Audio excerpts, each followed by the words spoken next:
ओम शांति। ओम शांति। हम सभी के बीच उषा दीदी का हम बहुत दिल से स्वागत करते हैं। स्वागत है, स्वागत है, स्वागत है। महसाना और भावनगर ये दोनों सब जोन की बहनें 3 दिन से गहन तपस्या भट्टी कर रही हैं। विशेष बहुतों को पहली बार ये पांडव भवन की भट्टी का मौका मिला है, जो नई बहनें हैं, और पुरानी बहनों को भी सालों बाद ये मौका मिला है। उषा दीदी को हम सभी जानते हैं कि कैसे आप डिफरेंट सेवाएं दे करके हेडक्वार्टर में सेवाएं दे रहे हैं। आप 80 से बाबा की सेवा में सरेंडर हैं। वैसे झाम्बिया में, अफ्रीका में आपको ज्ञान मिला, पर आपका नेटिव गुजरात है। हम सबको ये भी एक बहुत खुशी और नाज रहता है कि हमारे गुजरात की बहनें और कैसे देश विदेश में जाकर के सेवाएं कर रही हैं। आपने 80 से 92 तक बॉम्बे, हैदराबाद, अलग अलग जगह पर सेवाएं की। और हैदराबाद की तो हिस्ट्री हम सबको ये पता है कि कैसे वहीं से सेल्फ मैनेजमेंट लीडरशिप कोर्स बाबा ने आपसे ही कैसे शुरू कराया। आपके एक एक एक्सपीरियंस इतने यूनिक हैं जो न केवल हम भाई बहनों को भी बहुत बहुत इंस्पिरेशन देता है। आपने 85 में जो यूनो के द्वारा इंटरनेशनल यूथ ईयर में बॉम्बे से दिल्ली पदयात्रा में भी आपने भाग लिया, और देश विदेश की डिफरेंट कंपनियों में, हांगकांग, थाईलैंड, मलेशिया और भारत की भी विभिन्न कंपनियों में जाकर के आपने बहुत सेवाएं की हैं। आपके टीवी में कितने सारे लेक्चर्स, कमेंट्री, इससे बहुत भाई बहनें लाभान्वित होते हैं।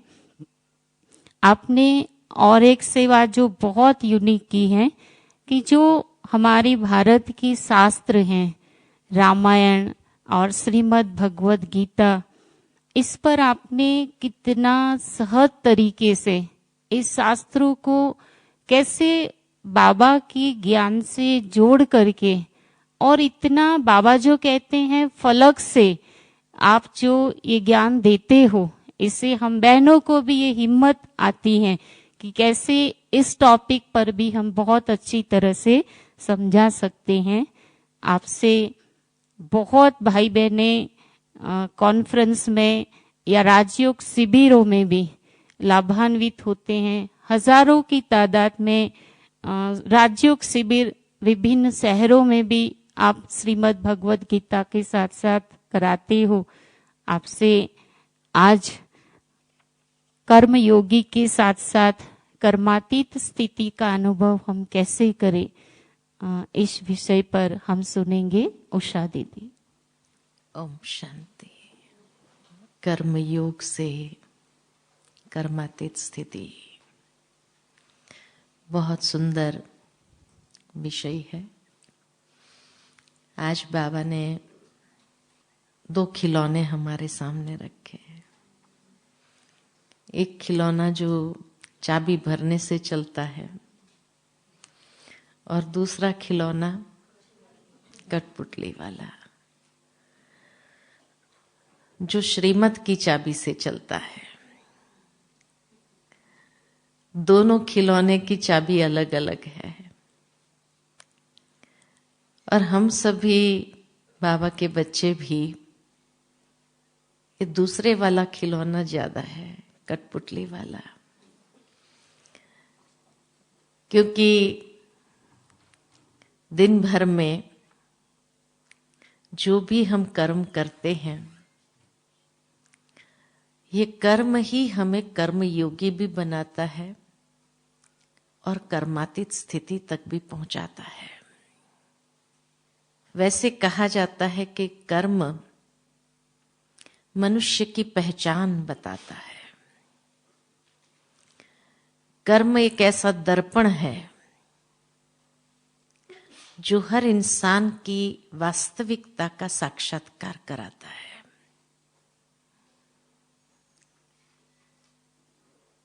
जब हम बाबा से योग लगाते हैं, अर्थात हम योगी तो है, योगी माना ही बाबा से हमारा प्यार है, बाबा से हमारा संबंध है। लेकिन जब हम कर्म सन्यासी नहीं, कर्म योगी का टाइटल बाबा ने दिया, तो कर्म योगी माना खाली बाबा के साथ हमारा कनेक्शन है ये नहीं, लेकिन पूरे ब्राह्मण परिवार क्या संसार के साथ का भी संबंध है, इसलिए हम कर्म योगी है। कुछ समय पहले बाबा की एक मुरली चली थी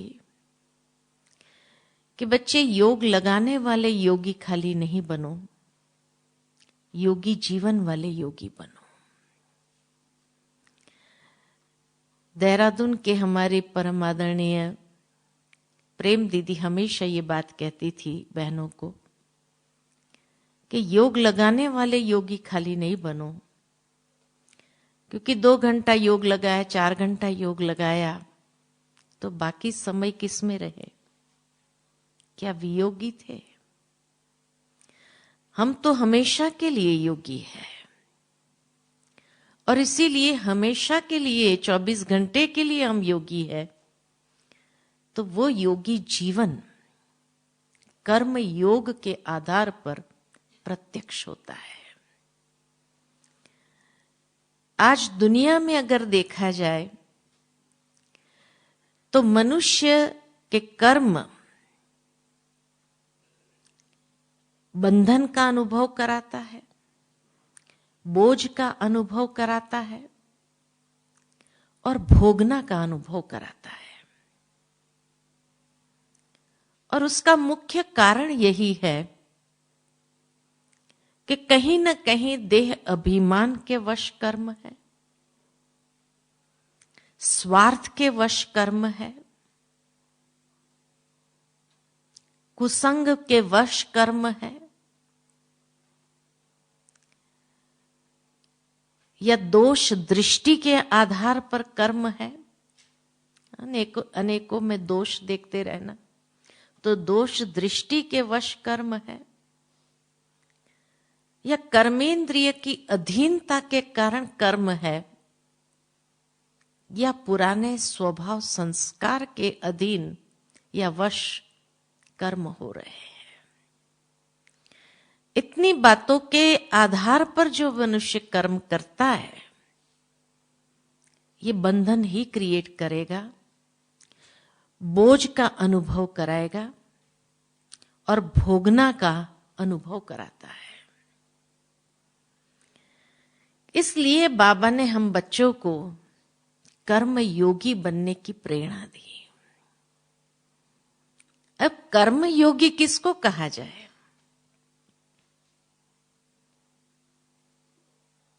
कर्म योगी माना सबसे पहली बात कि जो कहा कि देह अभिमान के वश जो कर्म होता है वो तो बंधन बनता है।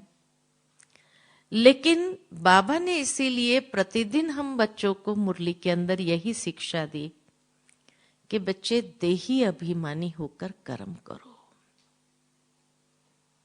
आत्म अभिमानी स्थिति विकसित करो। जितना देही अभिमानी बनकर कर्म करते जाएंगे तो ही आत्मिक स्थिति हमारी विकसित होगी। देही अभिमानी मतलब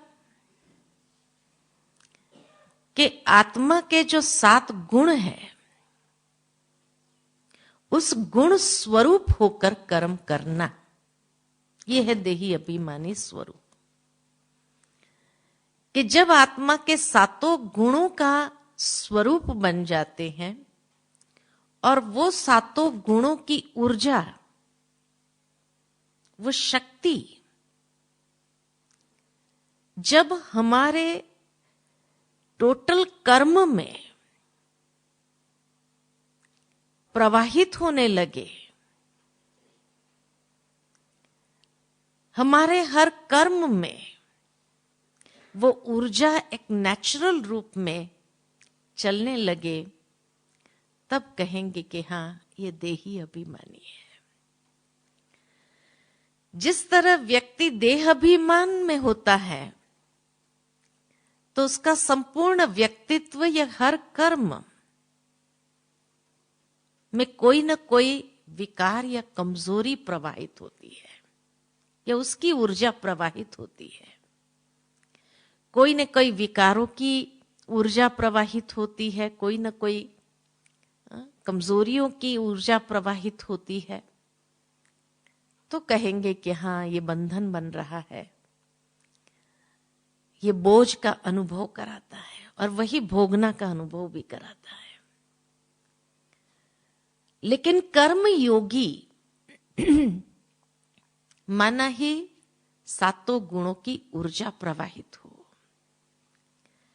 और तब व्यक्ति हर कर्म करते हुए अपने आप में सहज उस निमित्त भाव को विकसित कर सकता है, या हर समय उसके अंदर ये भान रहता है, मैं नहीं लेकिन बाबा करण करा बना रहे हैं, तो मैं को रिप्लेस कर दिया बाबा से। वो देही अभिमानी सहज नेचुरल बनाता है। दूसरी बात कि जब कोई न कोई स्वमान को ले लेते हैं सुबह से लेकर के, और वो स्वमान को खाली रिपीट नहीं करते, लेकिन उस स्वमान को प्रैक्टिकल महसूस करना हर कर्म करते समय, वो हमें कर्म योगी बनाता है। बहुत सुंदर ये बात याद आती है कि दादियां हमेशा ये बात कहते थे या अनुभव सुनाते थे कि यज्ञ में जब आरंभ में बहनें अधिक थी, भाई कम थे, और कोई ऐसा हैवी काम होता था या ऐसा कोई कार्य होता था, तो बाबा ने उनके अंदर के ये कमजोरी मिटाने के लिए यही श्रेष्ठ स्वमान दिया था उनको कि मैं चतुर्भुज हूं। और चतुर्भुज हूं माना दोनों संस्कार, मेल फीमेल दोनों संस्कार को इमर्ज करते हुए असंभव कार्य भी संभव हो जाता था। तो कहने का भावार्थ है कि उस स्वमान को रिपीट करने से नहीं, लेकिन उस स्वमान का स्वरूप बनना, उसको महसूस करना, ये हमें कर्म योगी बनाता है। तीसरी बात कि कर्म योगी बनने का मतलब है कर्मेंद्रिय को अधीन करके, कर्मेंद्रिय के मालिक बन करके उस कर्मेंद्रिय का प्रयोग करना। किसमें प्रयोग करेंगे? श्रेष्ठ कर्म में प्रयोग करेंगे, दूसरों को सुख देने में प्रयोग करेंगे, या जिसको कहा जाए कि जैसे दधीची ऋषि का गायन होता है कि भाई हड्डी हड्डी सुहा कर दिया। जितना हम हड्डी हड्डी बाबा के यज्ञ में लगा रहे हैं, ये हड्डी हड्डी हमारी पावन बनती जा रही है। जो दूसरों को तो सुख देती ही है, लेकिन साथ साथ वो हमें भी आंतरिक सुख का अनुभव कराती है।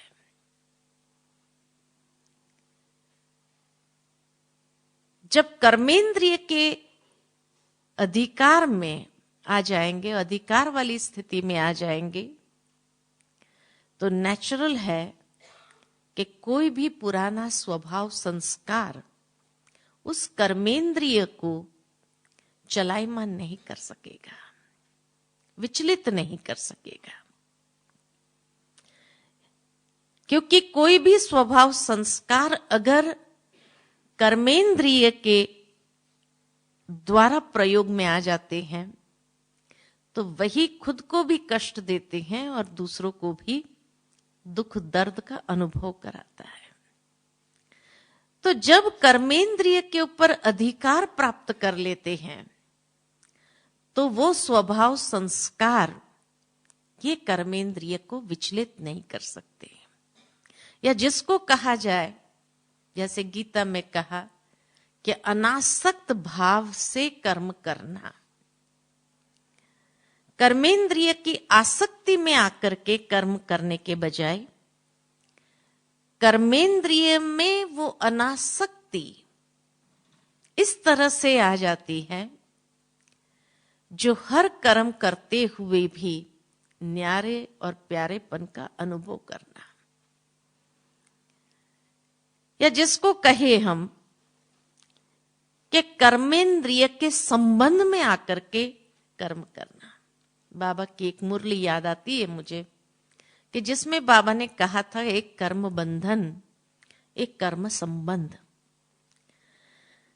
कर्म संबंध का मतलब, कर्म बंधन का तो मतलब समझ लिया हमने कि जब कर्मेंद्रिया पुराने स्वभाव संस्कार के वश होकर के कर्म करती तो वो बंधन बनता है। लेकिन यही कर्मेंद्रिया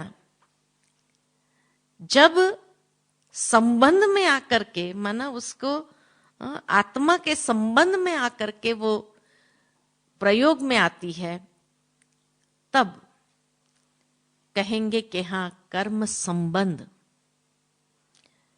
जो दुख को अनुभव नहीं कराता है, कष्ट को अनुभव नहीं कराता है, लेकिन उससे न्यारा होने की फीलिंग आती है।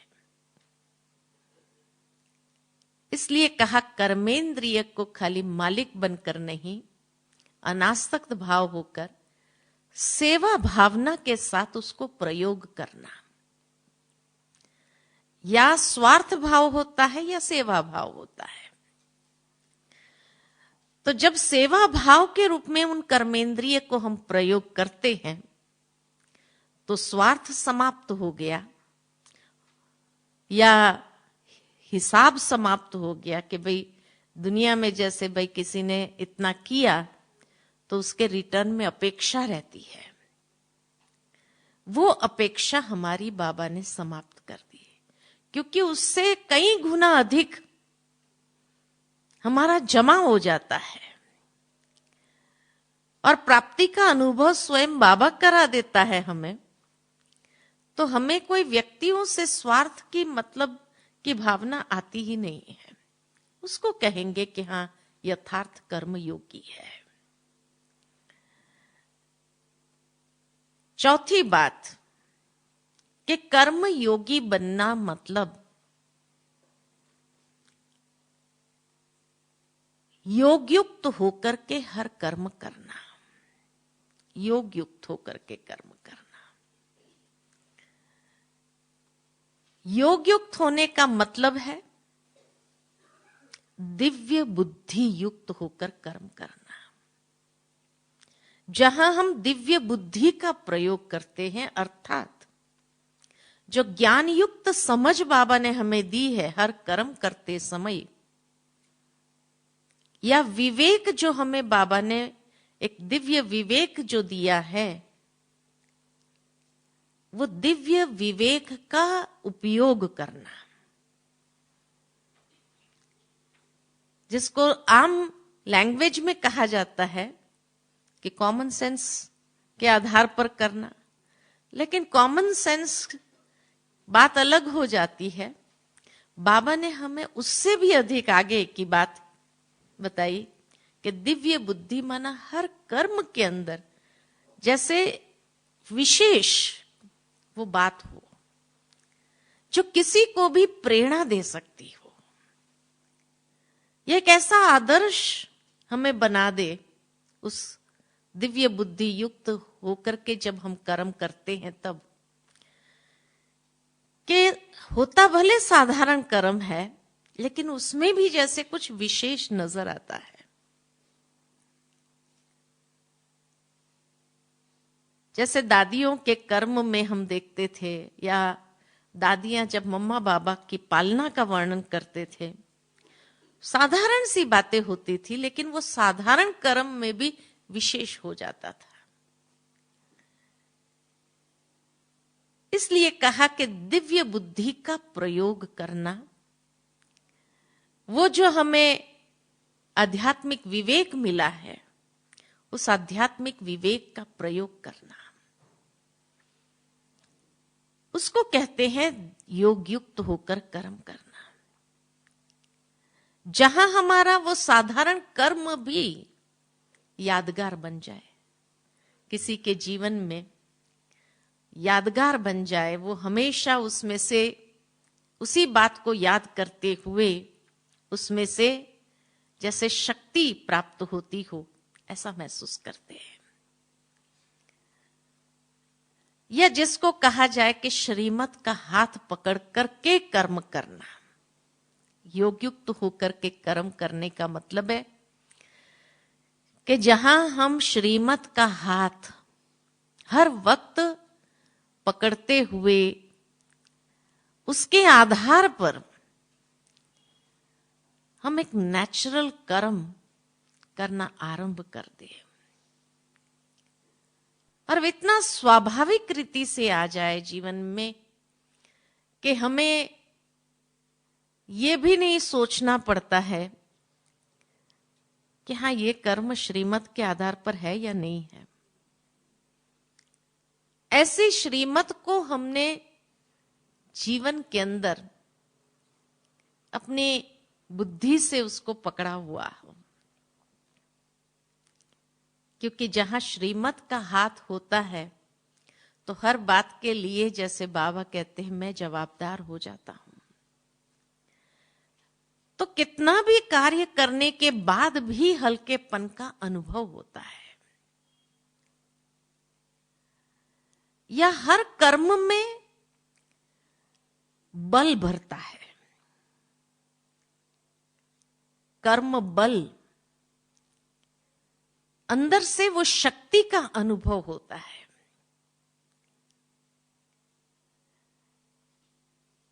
जिसके लिए बाबा ने अपने लास्ट स्टेज में कहा था, जब गुलजार दादी बाबा को भोग लगा करके संदेश ले आए, तो दादी ने बाबा से पूछा कि बाबा, आपकी अंतिम समय की अवस्था कैसी थी, ये सब बच्चे जानना चाहते हैं। तो उस समय बाबा ने कहा, एक युद्ध था, कर्म योग और कर्म भोग का। लेकिन धीरे धीरे कर्म भोग के हाथ पैर ढीले हो गए और कर्म योग विजयी हो गया। तो जहां श्रीमत के आधार पर हमारा हर कर्म हो, वो इतनी शक्ति प्रदान करता है, क्योंकि उस कर्म में श्रीमत के साथ साथ और भी बल समाये होते हैं। कौन से बल समाये होते हैं? पवित्रता का बल समाया होता है, शांति से हर कर्म करते हैं तो शांति का भी बल उसमें समाया होता है, निश्चय का बल उसमें समाया होता है। ये सारे बल है।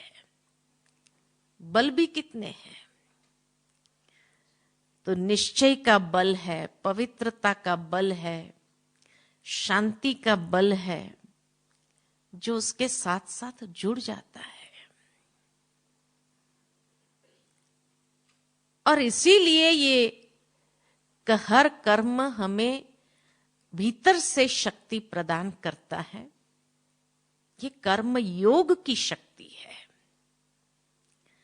जो कैसी भी भोगना की शक्ति हो उसके ऊपर हमें विजयी होने का अनुभव कराती है। यानी जैसे बाबा ने कहा कि भोगना दर्द पहुंचाने का काम कर रहा था, दर्द महसूस कराने का कार्य जैसे कर रहा था, उसका फुल फोर्स था।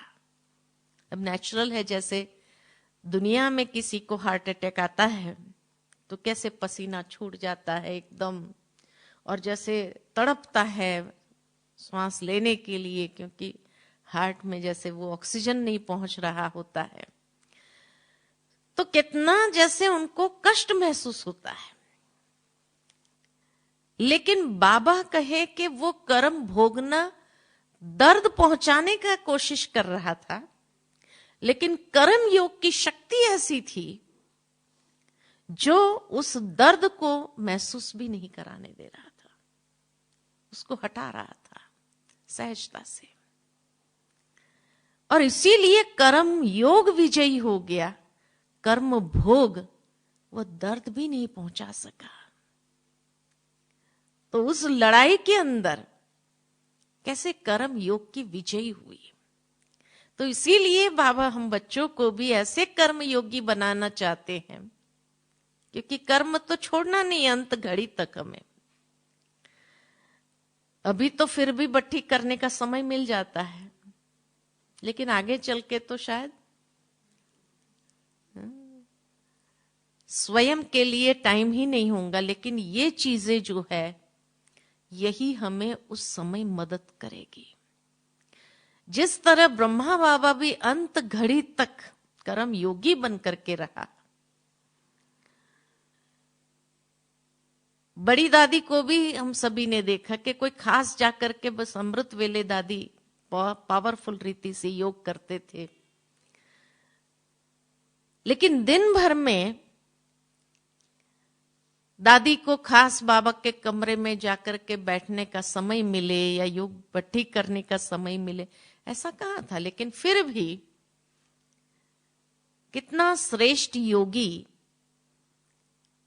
के जिनके नैनों से ही दादी का वो फोटो देखते हैं, हमेशा सामने आता है कि दादी जब योग में मुरली सुनाने से पहले जब योग में भी दृष्टि देती थी तो वो दृष्टि की एकाग्रता भी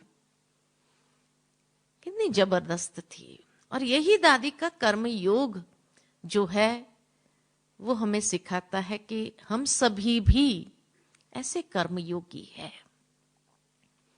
कि जिस कर्म योग के माध्यम से कोई त्रुटि नहीं, कर्म में कोई त्रुटि नहीं। अगर सचमुच यथार्थ रूप में हम कर्म योगी है तो उस कर्म में न कोई मिस्टेक होती है, न कोई त्रुटि होती है, न कोई हमें कहने वाला होता है कि ये कर्म तुमने ठीक नहीं किया। परफेक्ट होता है।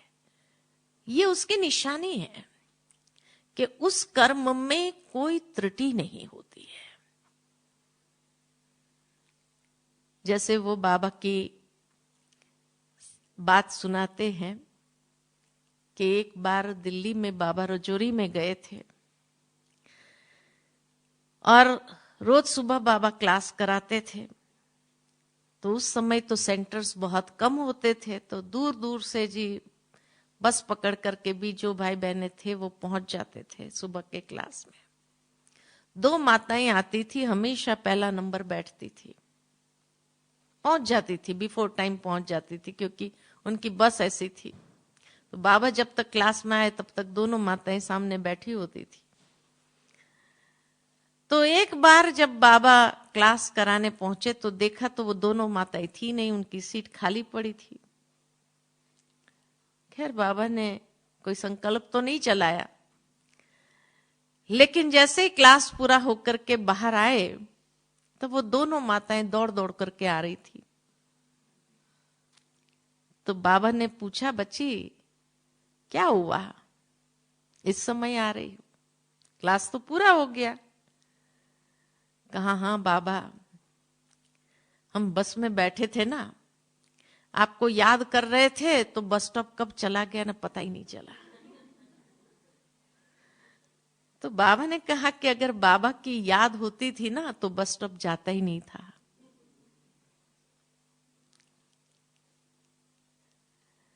भावार्थ बाबा का ये था कि बाबा की याद जहां है, जिस कर्म में, वो कर्म में कभी कोई त्रुटि हो ही नहीं सकती है, कोई कमी आ ही नहीं सकती है।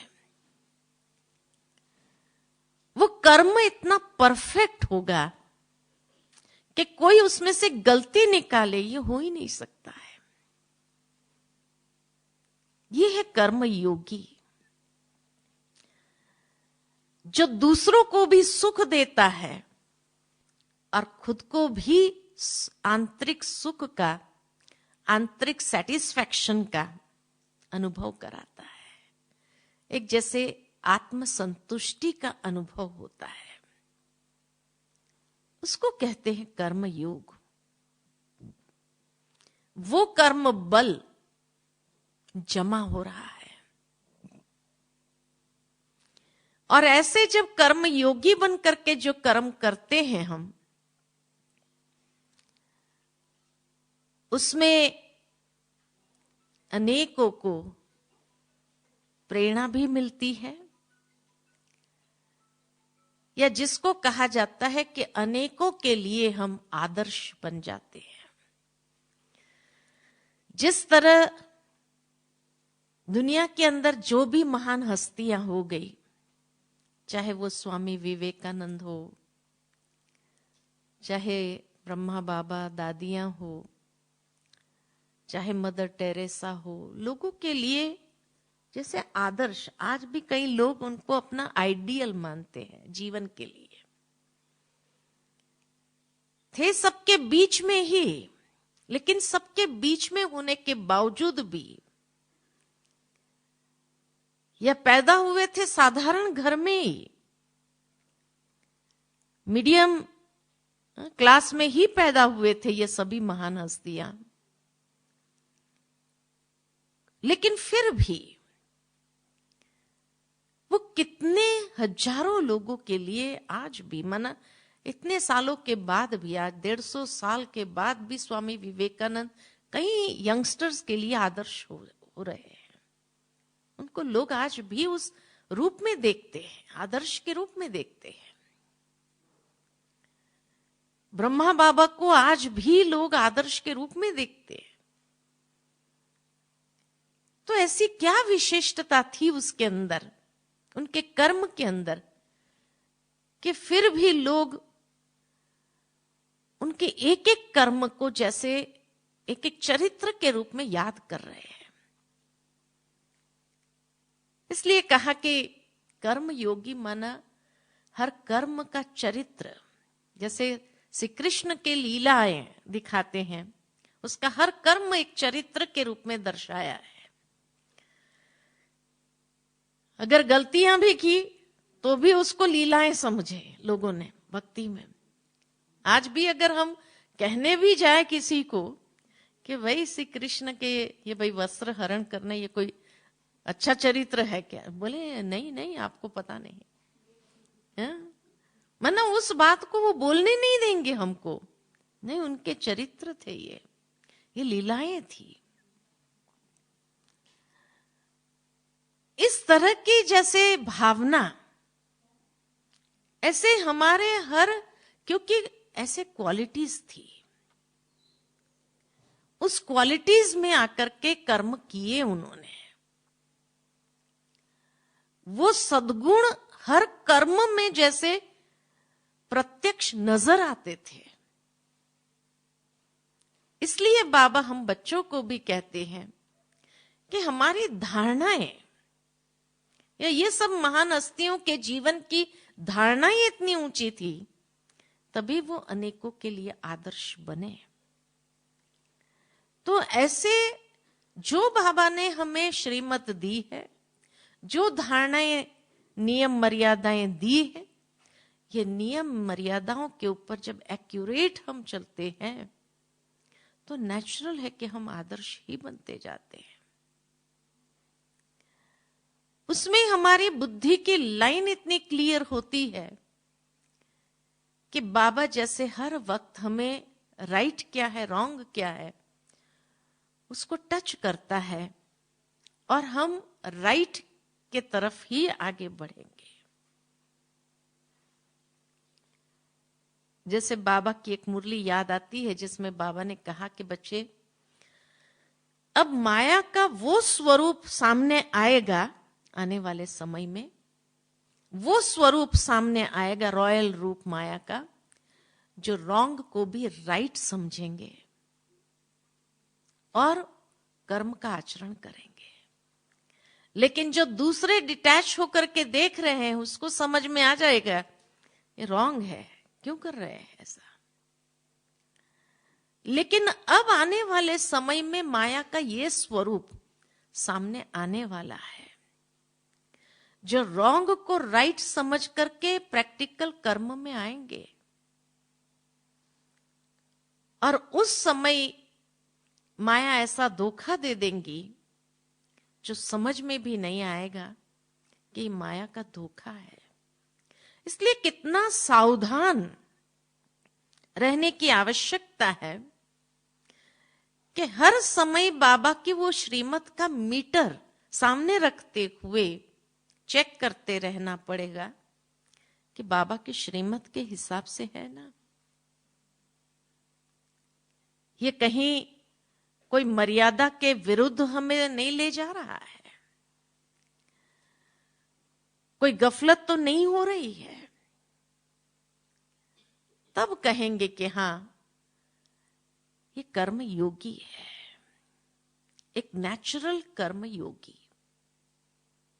यानी अंत तक यही हम चाहेंगे हर कोई कि बाबा बुद्धि इतनी सलामत रहे हमारी कि अंत तक भी कोई भी माया के रॉयल रूप को हम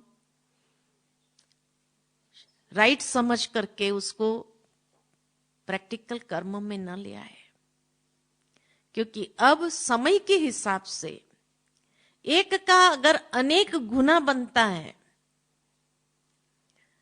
तो अब लास्ट समय जो चल रहा है उसके हिसाब से हम उस अनेकों में अनेक वाला हिसाब बनाना, ये समझदारी तो नहीं कहेंगे।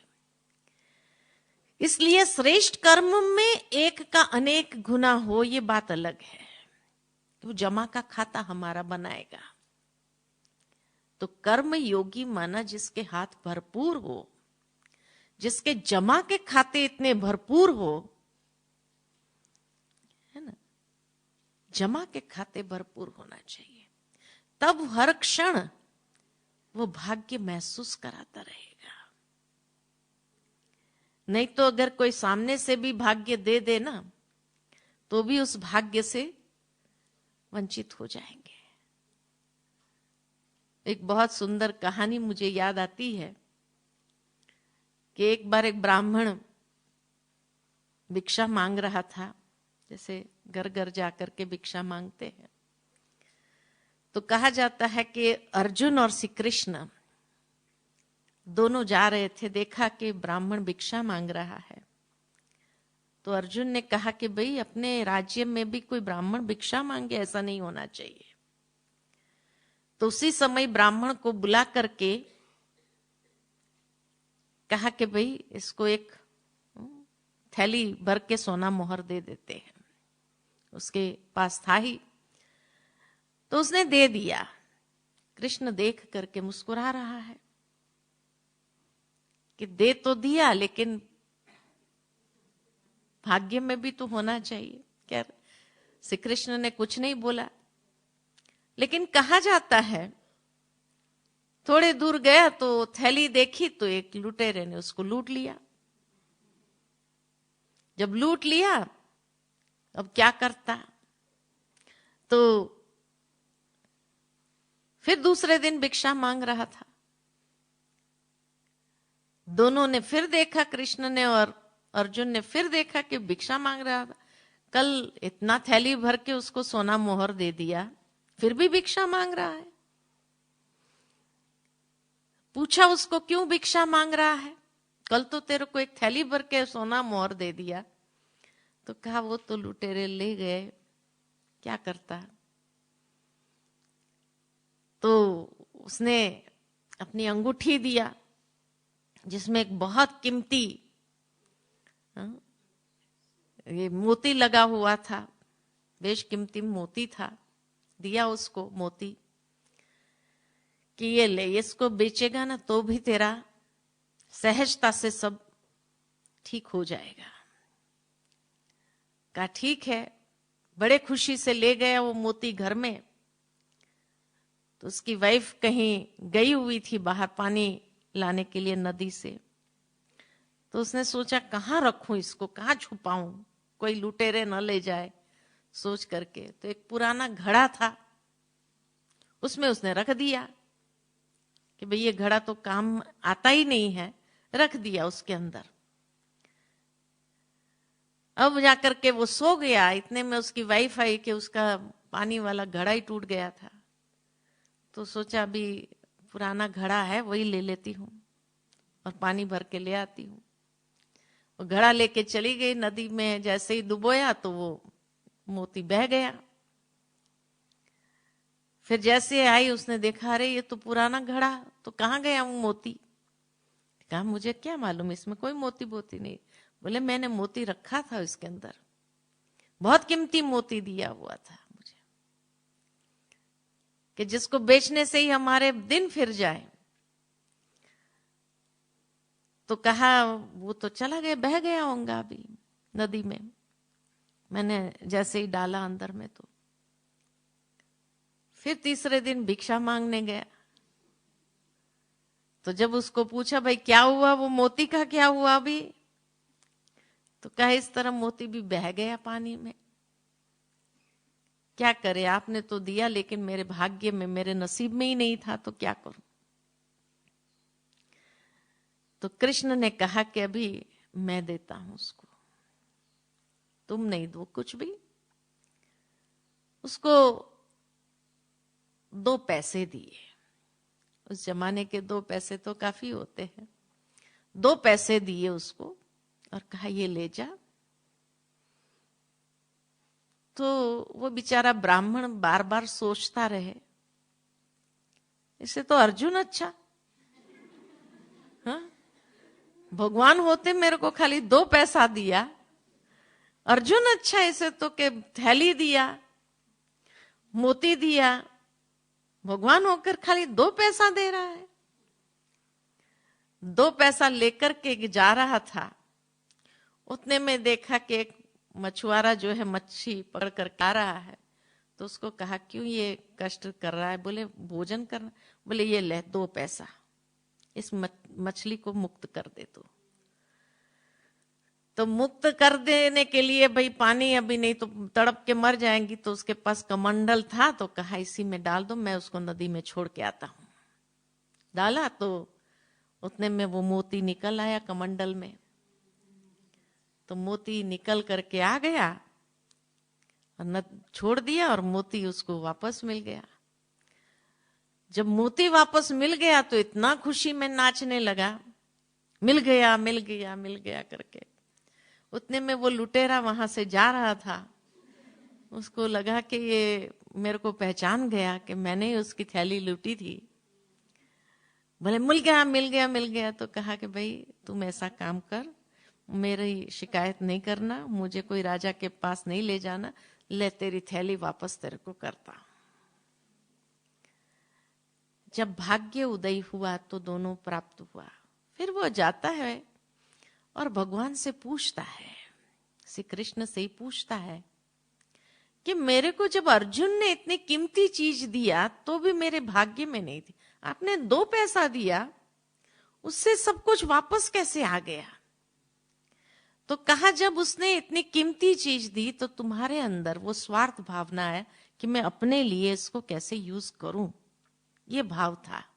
लेकिन जब मैंने 2 पैसा दिया तब तुमने सेवा अर्थ, उस मछली को मुक्त करने के भाव से, उस सेवा के लिए उसका स्वयं के प्रति यूज करने का कभी ख्याल नहीं आया तुमको। तो जब हम भी सेवा करते हैं दूसरे के कल्याण के लिए, दूसरे का भी कल्याण हो जाए, ये भावना से जब सेवा करते हैं, अनेकों के कल्याण के हिसाब से, उद्धार के हिसाब से सेवा करने का सोचते हैं, वो कर्म हमें भाग्य प्रदान करता है, अनेक गुना ऊपर उठाता है। कोई भी कर्म जब हम स्वयं के मतलब से करेंगे, मुझे प्राप्ति हो उस मतलब से करेंगे, तो वो कभी भाग्य प्राप्त नहीं कराएगा। इसीलिए बाबा हमेशा हमें कहते हैं कि बच्चे, हर आत्मा के प्रति शुभ भावना को प्रवाहित होने दो। जो बाबा ने हम बच्चों को मनसा सेवा के लिए भी कहा है, या जो लोक कल्याणार्थ आज जो भी सेवा हम कर रहे हैं, यही भाग्य प्रदान करता है। आज गृहस्थी लोगों का भाग्य दुनिया के अंदर अगर देखा जाए तो भाग्य बनता नहीं है, क्योंकि उनके अंदर हमेशा ये स्वार्थ होता है कि मेरे परिवार को या मुझे इसमें क्या प्राप्ति होनी चाहिए, क्या फायदा होना चाहिए। ये जहां भाव है तो वो कभी भी उनको सुख प्रदान नहीं करता है, वो भाग्य अनुभव होने नहीं देता है। इसीलिए हमारे हर संकल्प, हमारा हर कर्म, हमारी वाणी या हमारी भावनाएं, सूक्ष्म वृत्तियों में भी जब दूसरे के प्रति कल्याण की भावना से उसको हम प्रयोग में लाएंगे, तब यथार्थ कर्म योगी हम बनेंगे। और तब वो मैंपन की फीलिंग समाप्त हो जाती है।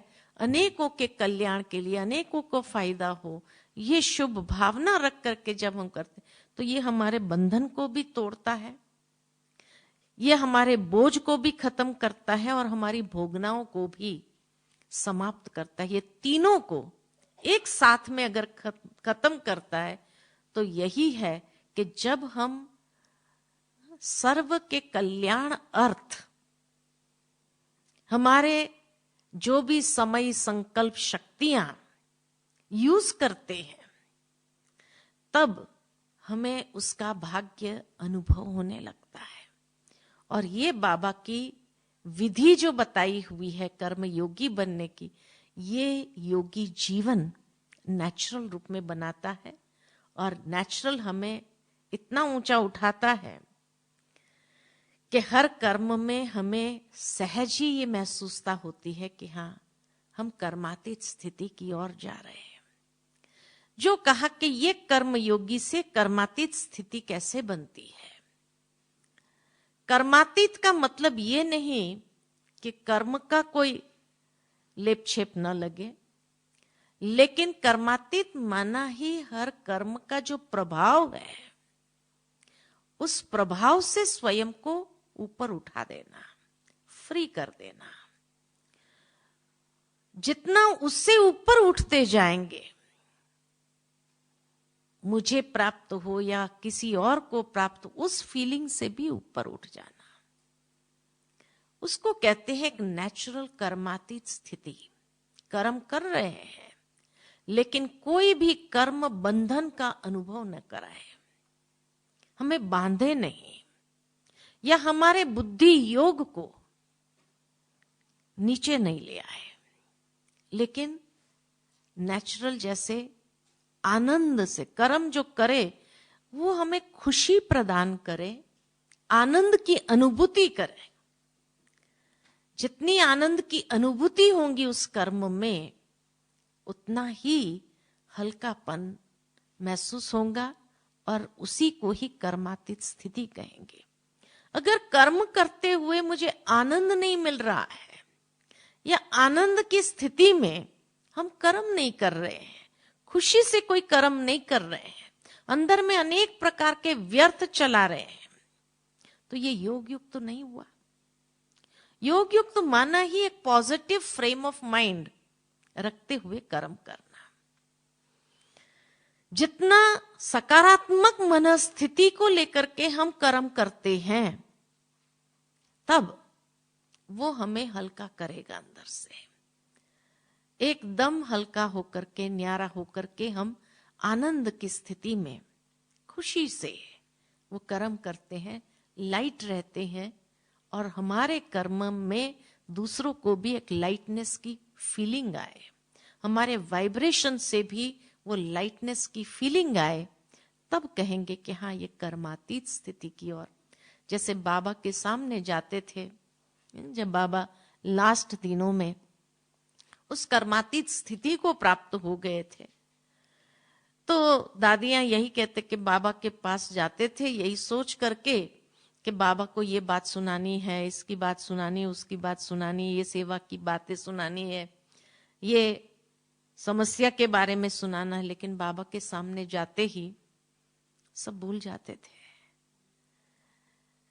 कहने का भावार्थ कि हमारे वाइब्रेशन भी ऐसे हो कि कोई अगर परचिंतन करने के हिसाब से हमारे पास आए भी, वो भूल जाए, वो समाप्त हो जाए।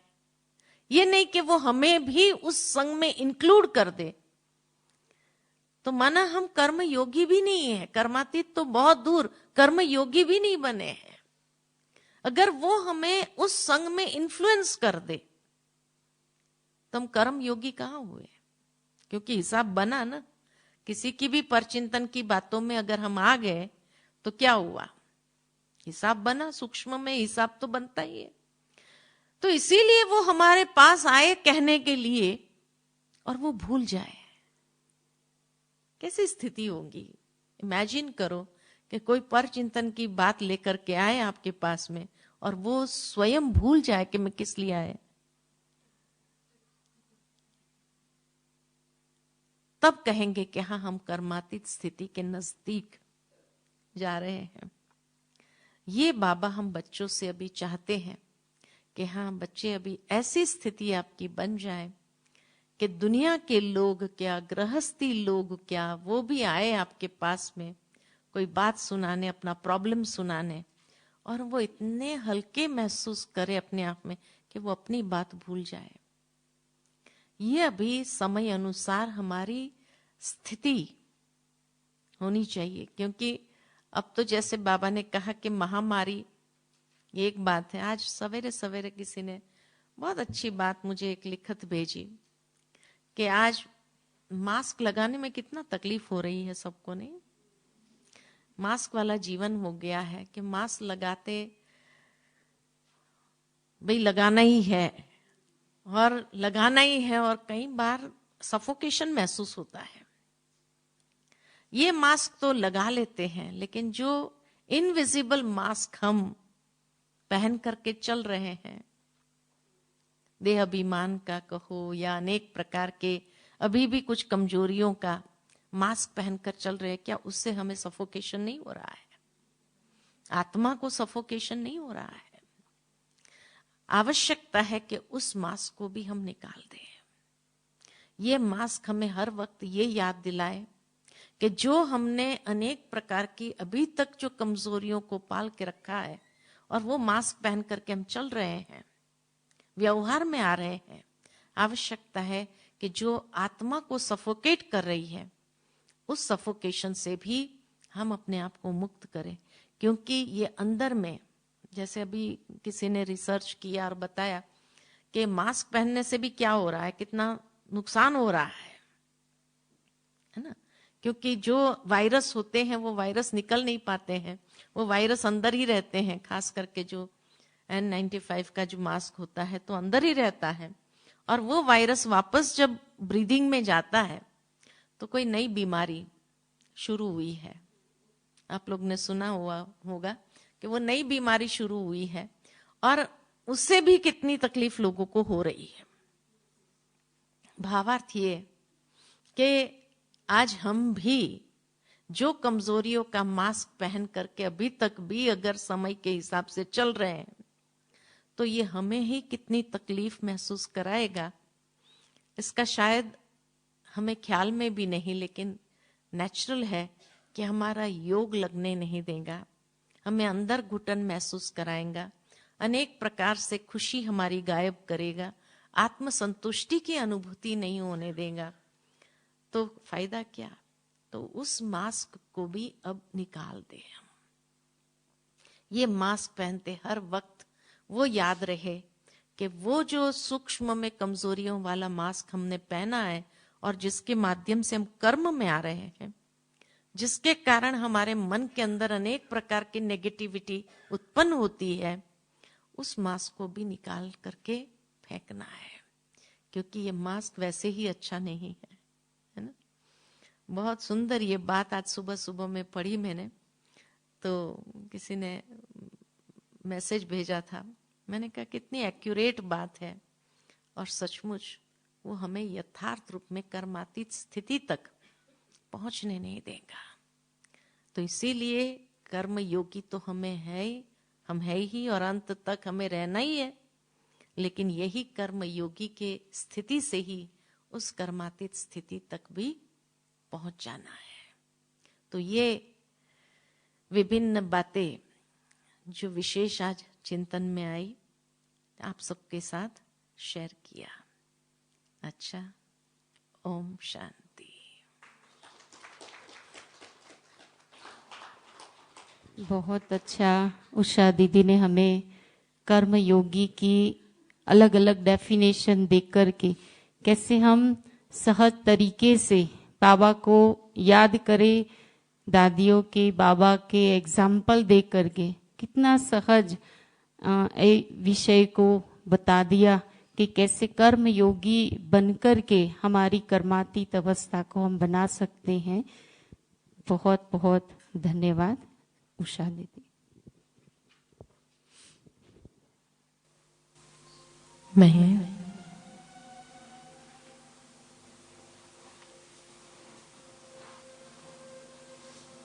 श्रेष्ठ योगी हूं,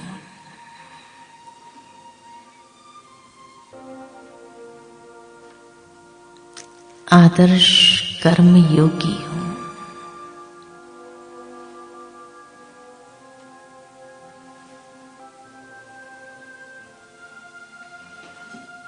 कर्म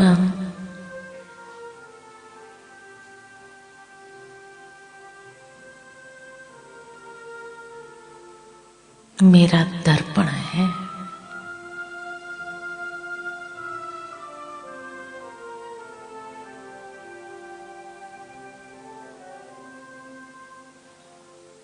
जो मेरी वास्तविक स्थिति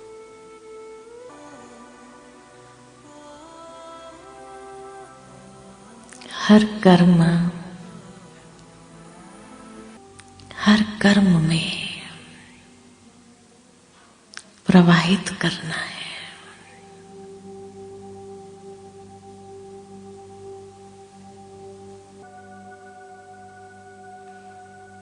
कि सातों गुणों की ऊर्जा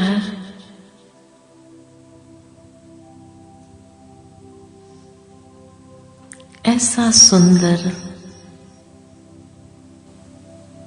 दिव्य प्रभा मंडल को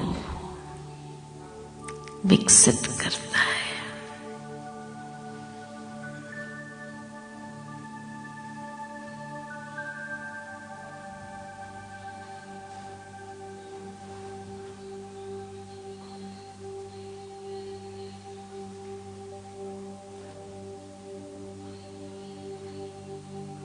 ये प्रभा मंडल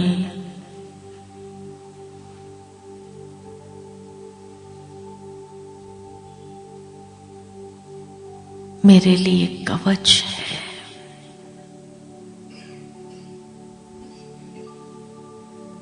जिस कवच में मैं सदा सुरक्षित हूं।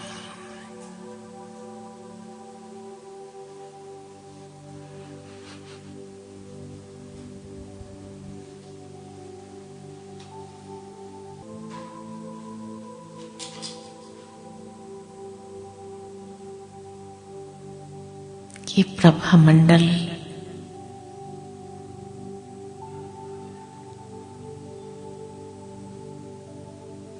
हर परिस्थिति में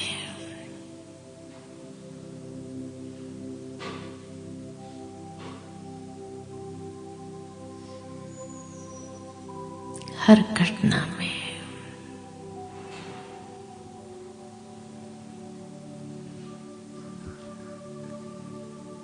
मुझे सेफ रखता है।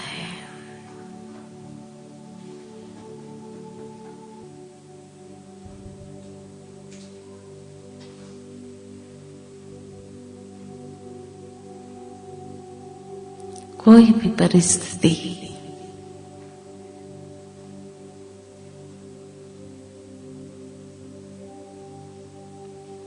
मेरे लिए उन्नति का आधार बन जाती है।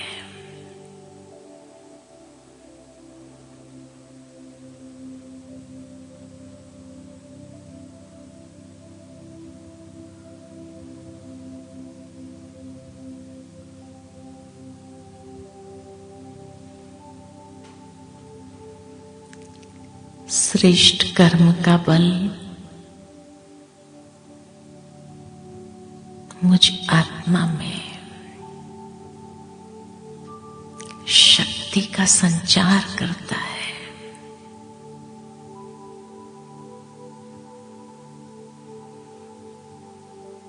और मुझे भीतर से सशक्त करता है।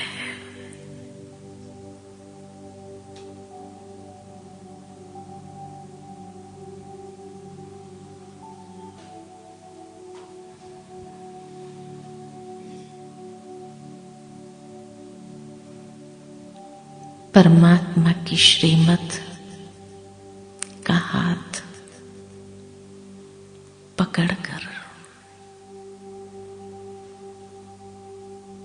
हर कर्म करते चलना है।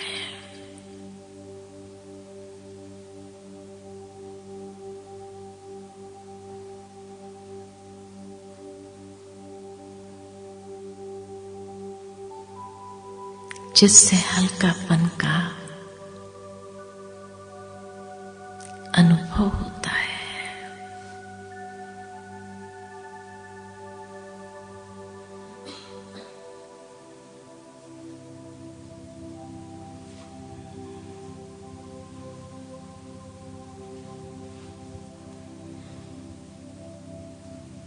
यही श्रीमत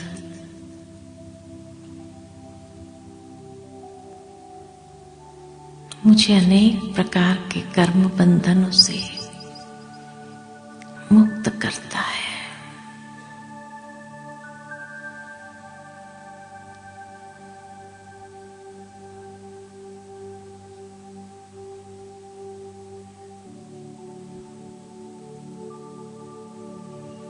ये श्रेष्ठ कर्म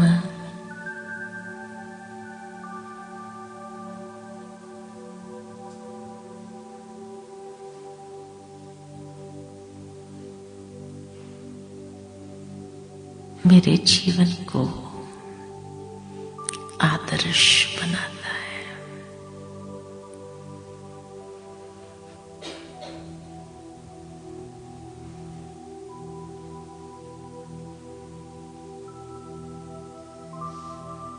मुझ में जमा के खाते को बढ़ाता है।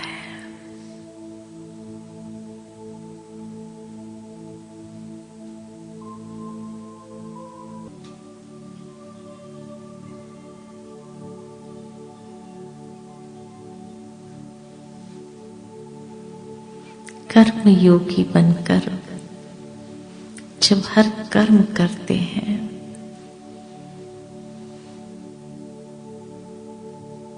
तो मेरी हर कर्मेंद्रियां पावन बनती जा रही है,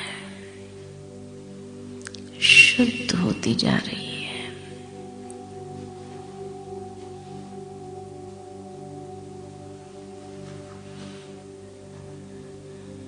आत्मसंतुष्टि का अनुभव कराती है।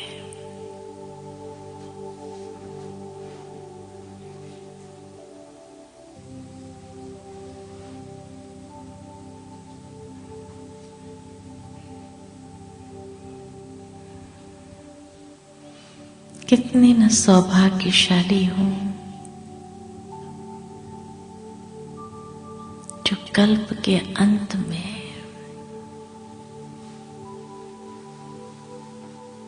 श्रेष्ठ संगम के समय पर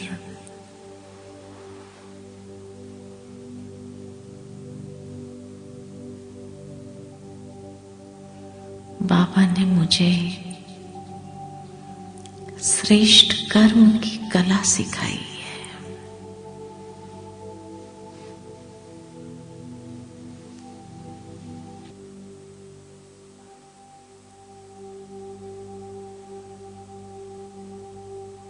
हल्कापन महसूस कराता है।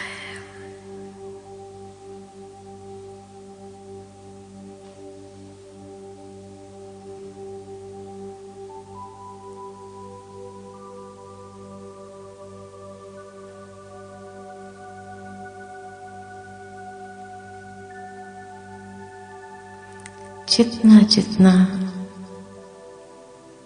हर कर्म में निस्वार्थ प्रेम की ऊर्जा भरते हैं,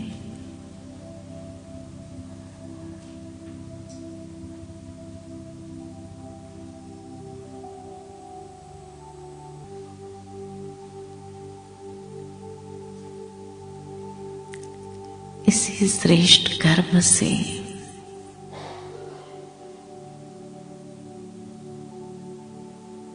अनेकों की दुआएं प्राप्त कर सकती हूं और मेरे जमा के खाते को भरपूर कर सकती हूं।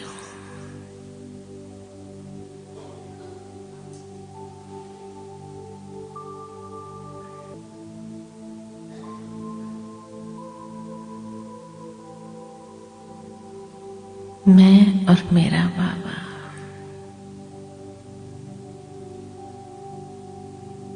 हर कर्म करते समय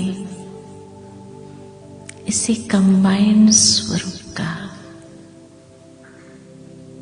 अनुभव करते।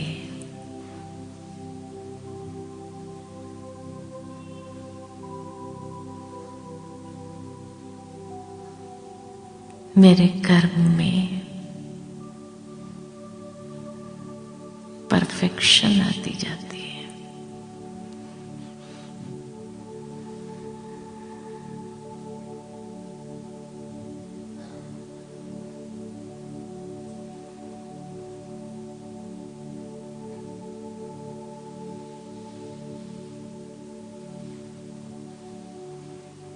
कोई त्रुटि नहीं,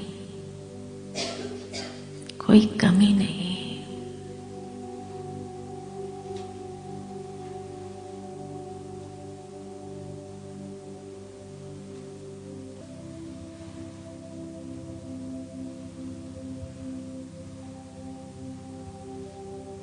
हमें कर्म श्रेष्ठ,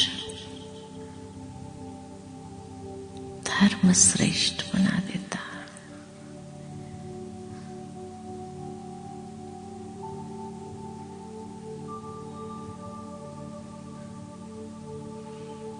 बाबा की श्रीमत का हाथ पकड़कर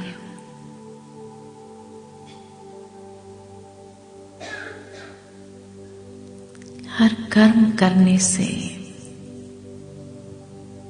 बाबा करावनहार बन जाता है।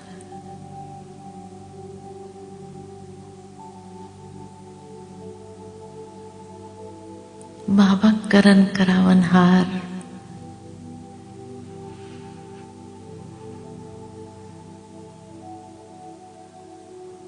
मुझसे कराता है।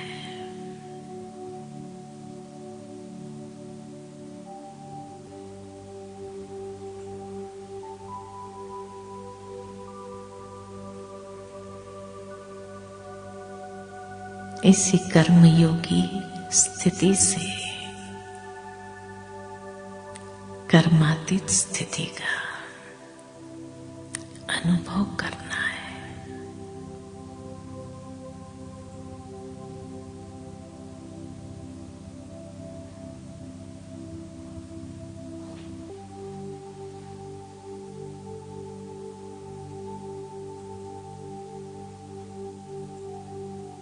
यही कर्म योग